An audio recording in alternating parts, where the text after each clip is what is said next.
Imagina a una mujer de más de 100 años, con el rostro marcado por décadas de lágrimas y ayunos, que no ha salido del templo de Jerusalén en 84 años. 84 años sin conocer otra cama que el frío suelo de piedra. 84 años alimentándose apenas lo suficiente para mantener el aliento de vida. 84 años esperando algo que nadie más creía posible. Los sacerdotes la veían como una reliquia viviente, una anciana inofensiva que murmuraba oraciones en los rincones. Los visitantes del templo pasaban junto a ella sin mirarla, como quien pasa junto a una columna o una lámpara de aceite. Para el mundo, Ana era invisible. Para el mundo, Ana estaba loca. Pero Ana sabía algo que ni los más eruditos rabinos de Israel comprendían. Ana había recibido una promesa, y esa promesa la mantenía viva cuando su cuerpo debería haber sucumbido hace décadas. Cada amanecer, mientras el incienso subía hacia el cielo, Ana repetía las mismas palabras: hoy podría ser el día. Y entonces, una mañana como cualquier otra, una pareja humilde entró al templo con un bebé envuelto en telas sencillas. Nadie les prestó atención. Eran solo campesinos cumpliendo un ritual. Pero cuando los ojos de Ana, nublados por la edad pero afilados por el espíritu, se posaron sobre aquel niño, su corazón se detuvo. Lo que sucedió después cambiaría la historia para siempre. Porque Ana no solo reconoció al Mesías antes que los reyes y los sabios. Ana se convirtió en la primera evangelista de la historia, la primera voz humana en proclamar que la salvación había llegado. ¿Qué secreto guardaba esta mujer? ¿Qué la sostuvo durante casi un siglo de espera? La respuesta te dejará sin palabras. Antes de continuar, cuéntame en los comentarios desde qué país y ciudad nos estás viendo hoy. Y quiero enviar saludos especiales a quienes comentaron en nuestro video anterior. A Herminio desde Acámbaro, Guanajuato, México, a Ana Bella desde Uruguay, gracias por tus palabras tan hermosas. A Vidal Castro desde Sinaloa, México, a Carlos Ariel Navarro desde Olancho, Honduras,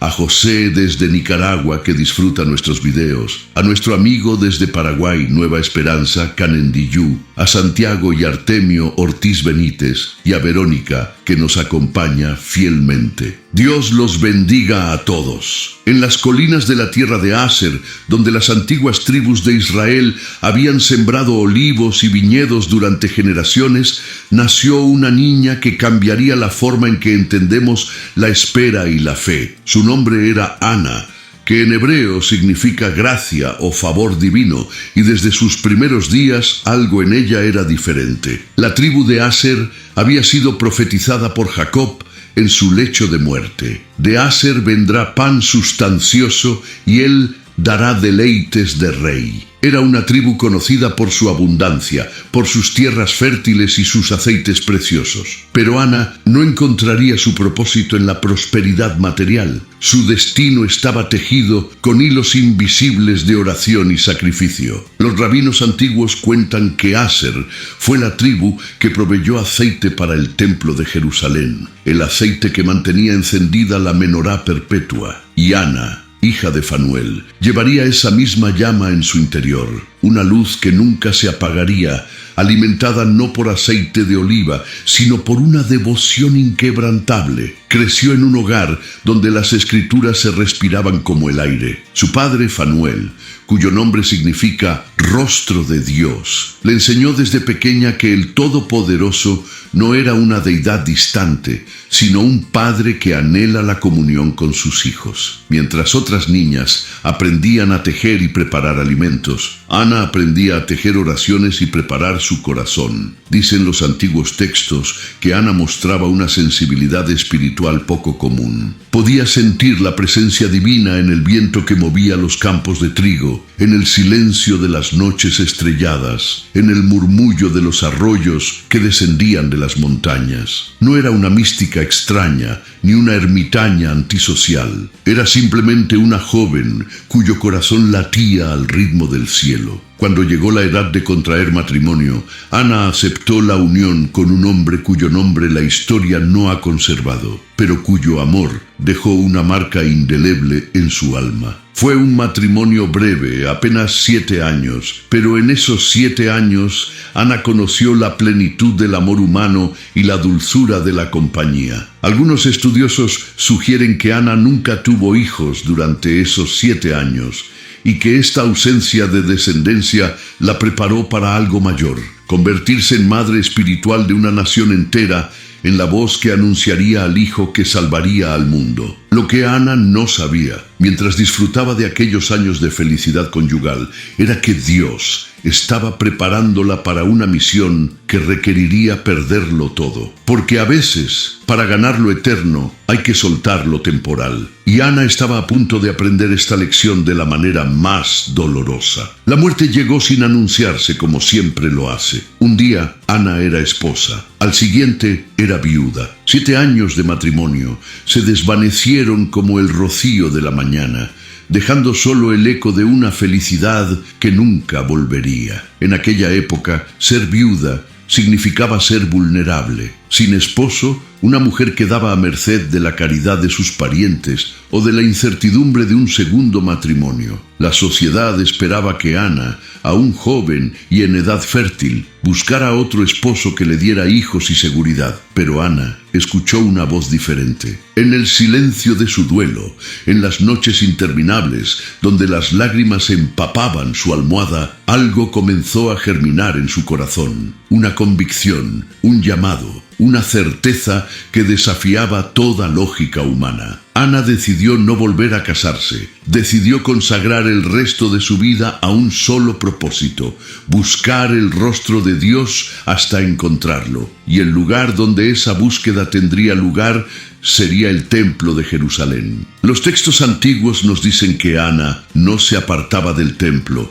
sirviendo de noche y de día con ayunos y oraciones. Esta frase, tan sencilla en apariencia, esconde una realidad extraordinaria. Ana no visitaba el templo ocasionalmente. Ana vivía en el templo, respiraba en el templo, existía en el templo. El templo de Herodes era una estructura monumental, con atrios específicos para diferentes grupos de personas. Las mujeres tenían acceso limitado, confinadas al atrio que llevaba su nombre. Pero dentro de ese espacio, Ana encontró su hogar, su santuario, su razón de ser. Los sacerdotes, inicialmente desconcertados por esta mujer que se negaba a marcharse, terminaron aceptándola como parte del paisaje sagrado. Algunos incluso comenzaron a respetarla, reconociendo en ella una devoción que superaba la de muchos levitas. Le permitieron quedarse, quizás en alguna pequeña habitación destinada a los sirvientes del templo, o quizás simplemente tolerando su presencia constante. Ana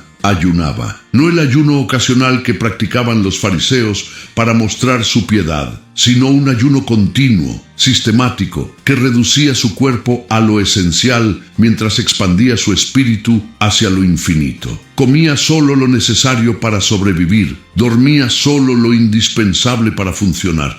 Todo lo demás era oración. ¿Por qué? ¿Qué buscaba esta mujer con tanta desesperación? La respuesta estaba en las profecías que había memorizado desde niña. Israel esperaba un Mesías, un libertador, un rey que restauraría la gloria perdida. Y Ana, en algún momento de su vigilia interminable, recibió la certeza de que lo vería con sus propios ojos. 84 años de espera comenzaron aquel día. 84 años durante los cuales imperios nacieron y cayeron, reyes fueron coronados y asesinados, y el mundo siguió girando ajeno a la anciana que oraba en un rincón del templo. ¿Cómo se sobrevive 84 años de espera? ¿Cómo se mantiene viva la esperanza cuando el tiempo parece burlarse de cada oración? La respuesta de Ana desafía todo lo que creemos saber sobre la naturaleza humana. Durante esas décadas interminables, Ana desarrolló una disciplina espiritual que haría palidecer a los monjes más devotos. Su rutina diaria estaba estructurada alrededor de los sacrificios del templo, el holocausto de la mañana, la ofrenda de incienso, el sacrificio vespertino. Cada ritual era una oportunidad para elevar su corazón, para renovar su pacto con el Eterno. Los ayunos de Ana no eran mera abstinencia de alimentos, eran portales hacia una dimensión espiritual que pocos mortales han conocido. El Talmud enseña que el ayuno tiene el poder de abrir los cielos, de derribar las barreras entre lo humano y lo divino. Ana, a través de décadas de práctica, había aprendido a habitar en ese espacio liminal, con un pie en la tierra y otro en la eternidad. Las tradiciones judías hablan de los tzadikim nistarim, los justos ocultos, cuyas oraciones sostienen al mundo. Ana era una de ellos. Mientras los políticos intrigaban y los ejércitos marchaban, mientras Herodes construía palacios con la sangre de inocentes y Roma extendía su sombra sobre las naciones, Ana oraba, y sus oraciones, invisibles pero poderosas, tejían una red de gracia sobre Israel. Los años pasaban y Ana envejecía. Sus cabellos se volvieron blancos como la nieve del monte Hermón. Su piel se arrugó como un pergamino antiguo. Sus huesos crujían con cada movimiento, pero sus ojos mantenían una claridad sobrenatural, como si miraran más allá del velo que separa lo visible de lo invisible. Generaciones enteras de israelitas nacieron, crecieron, envejecieron y murieron, mientras Ana permanecía en su puesto. Los niños que jugaban en los atrios del templo se convertían en padres, luego en abuelos, y finalmente en polvo, mientras la anciana profetisa continuaba su vigilia. Para muchos, Ana se había convertido en una leyenda viviente, una reliquia de tiempos antiguos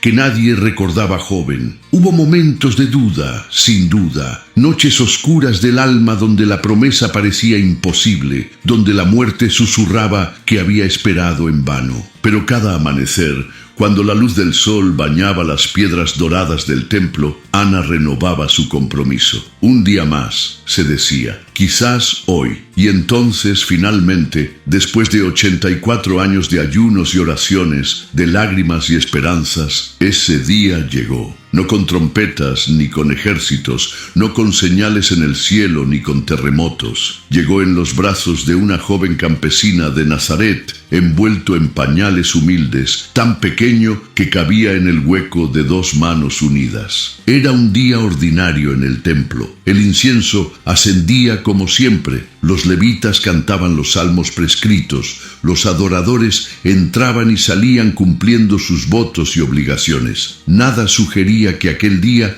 sería diferente de los miles que lo habían precedido. Ana estaba en su lugar habitual, probablemente cerca del atrio de las mujeres, cuando una pareja joven entró por las puertas del templo. El hombre llevaba una pequeña jaula con 2 tórtolas, la ofrenda de los pobres para la purificación. La mujer cargaba un bebé de apenas 40 días. La ley de Moisés requería que todo primogénito varón fuera presentado al Señor y que la madre cumpliera los rituales de purificación después del parto. María y José, fieles a la Torá, habían caminado desde Belén para cumplir estos mandamientos. No buscaban atención ni reconocimiento, eran simplemente padres devotos cumpliendo su deber religioso. Pero en ese momento, algo extraordinario estaba sucediendo en el corazón de un anciano llamado Simeón. El Espíritu Santo, que le había prometido que no moriría sin ver al Mesías, lo impulsó hacia el templo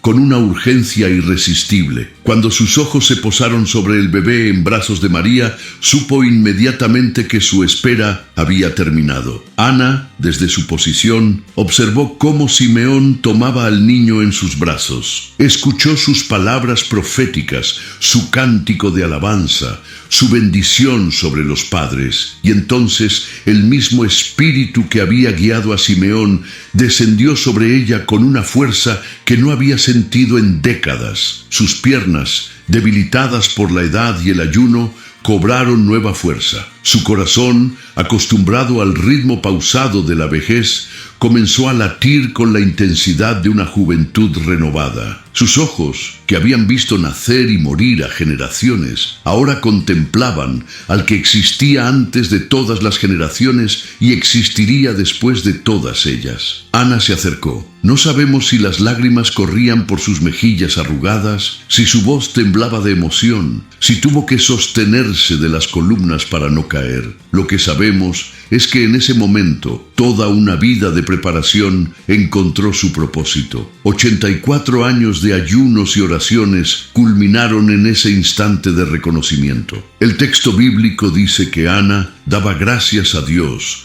y hablaba del niño a todos los que esperaban la redención de Jerusalén. No se quedó en silencio contemplativo, no guardó la revelación para sí misma. Inmediatamente, con toda la energía que le quedaba, comenzó a proclamar lo que había visto. Ana se convirtió, en ese momento, en la primera evangelista de la historia, la primera voz humana en anunciar públicamente que el Mesías había llegado. No un ángel, no un profeta varón, no un sacerdote ungido, una viuda anciana invisible para el mundo, fue elegida para esta misión trascendental. ¿Qué sucedió con Ana después de aquel día glorioso en el templo? Las escrituras guardan silencio, pero la tradición y la lógica nos permiten imaginar sus últimos días.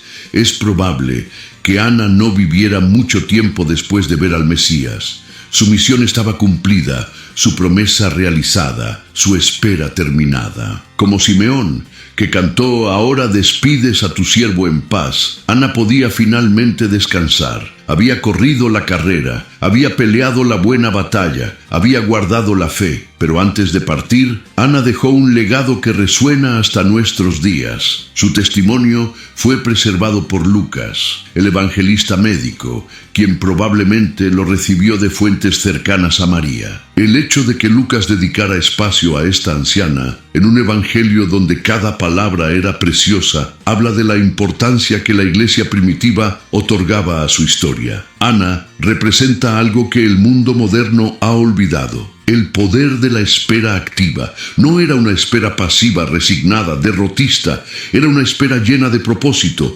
alimentada por la disciplina, sostenida por la fe. Cada ayuno era un acto de guerra espiritual. Cada oración era una declaración de que las promesas de Dios son verdaderas. También representa el valor de los olvidados. En una sociedad que adoraba el poder, la riqueza y la juventud, Dios eligió a una anciana viuda para presenciar el momento más importante de la historia humana. No eligió a Herodes en su palacio, ni a los sumos sacerdotes en sus vestiduras bordadas, ni a los fariseos con su conocimiento de la ley. Eligió a Ana. La Iglesia Ortodoxa venera a Ana como santa, celebrando su fiesta el 3 de febrero junto con Simeón. La Iglesia Católica la recuerda el 1 de septiembre. Pero más allá de las fechas litúrgicas, Ana vive en cada persona que decide esperar en Dios cuando la espera parece imposible. Su nombre, Gracia, resultó profético, porque Ana no solo recibió gracia, ella misma se convirtió en un canal de gracia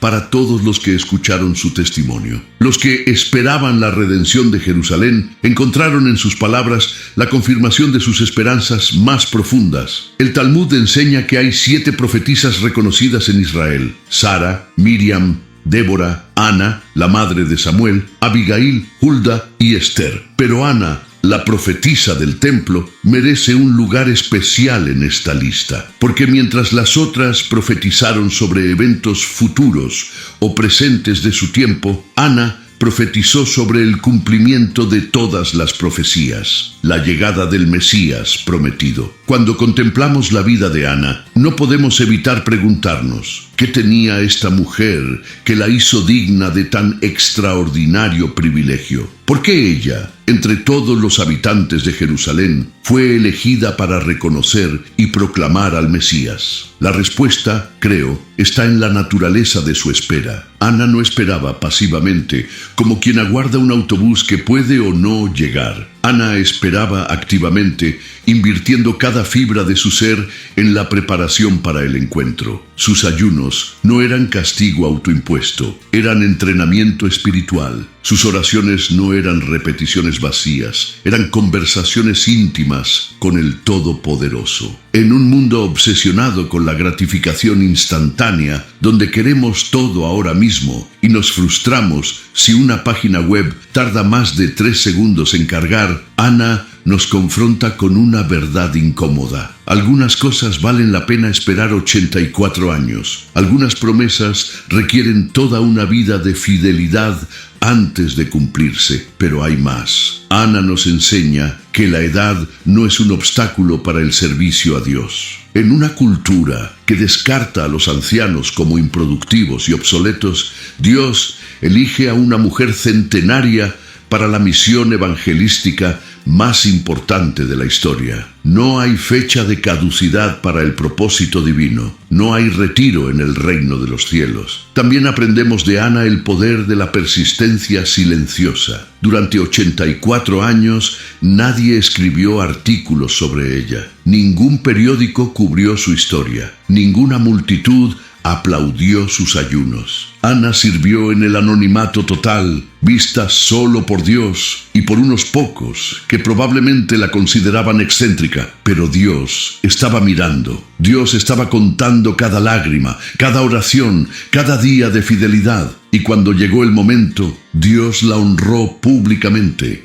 La hizo parte de la narrativa sagrada que sería leída por millones durante milenios. La incluyó en el Evangelio de Lucas, asegurando que su nombre nunca sería olvidado mientras existiera la fe cristiana. Hay algo profundamente reconfortante en la historia de Ana para quienes se sienten invisibles, para la madre soltera que trabaja 2 empleos y nadie nota su sacrificio, para el cuidador que pasa años atendiendo a un familiar enfermo sin reconocimiento, para el fiel que ora por un hijo pródigo década tras década sin ver resultados. Ana les dice: Dios ve, Dios recuerda, Dios recompensa. La tradición judía habla del concepto de lishma, hacer algo puramente por amor a Dios, sin esperar recompensa ni reconocimiento. Ana personifica este ideal. No ayunaba para impresionar a nadie, no oraba para ganar respeto. Lo hacía porque amaba a Dios y creía en sus promesas. La recompensa que finalmente recibió fue un regalo inesperado, no un pago esperado. Hoy, mientras cierras este capítulo de la historia de Ana, te invito a reflexionar. ¿Qué estás esperando de Dios? ¿Qué promesa te ha dado que aún no se ha cumplido? ¿Estás dispuesto a seguir creyendo, seguir orando, seguir ayunando, aunque pasen años o décadas? Ana nos recuerda que la espera no es tiempo perdido, es tiempo invertido, es preparación para el encuentro, es el crisol donde se forja la fe genuina. Y quién sabe, quizás hoy sea el día en que tu espera termine. Quizás hoy sea el día en que veas lo que has estado esperando ver. Quizás hoy sea tu momento de pasar de la espera a la proclamación, de ser el que espera a ser el que anuncia. Porque si una anciana viuda pudo reconocer al Salvador del mundo cuando todos los demás lo ignoraron, entonces no hay límite para lo que Dios puede hacer a través de una vida rendida a Él. Si esta historia de Ana tocó tu corazón, déjame un comentario contándome qué fue lo que más te impactó. Tu comentario no solo me anima a seguir creando este contenido, sino que también ayuda a que YouTube muestre este video a más personas que necesitan escucharlo. Y si aún no formas parte de esta familia, suscríbete ahora mismo tocando el botón rojo aquí abajo y activa la campanita de notificaciones para que no te pierdas ninguna de estas historias bíblicas que transforman vidas. Somos más de 12,000 hermanos creciendo juntos en la fe y queremos que tú también seas parte. Comparte este video con alguien que esté pasando por un tiempo de espera difícil, alguien que necesite recordar que Dios siempre cumple sus promesas, aunque tarde 84 años. Escríbeme en los comentarios desde qué país y ciudad me estás viendo, porque en el próximo video voy a saludarte personalmente. Gracias por acompañarme hasta el final. Que el Dios de Ana, el Dios que recompensa la fe paciente, te bendiga abundantemente. Nos vemos en el próximo video.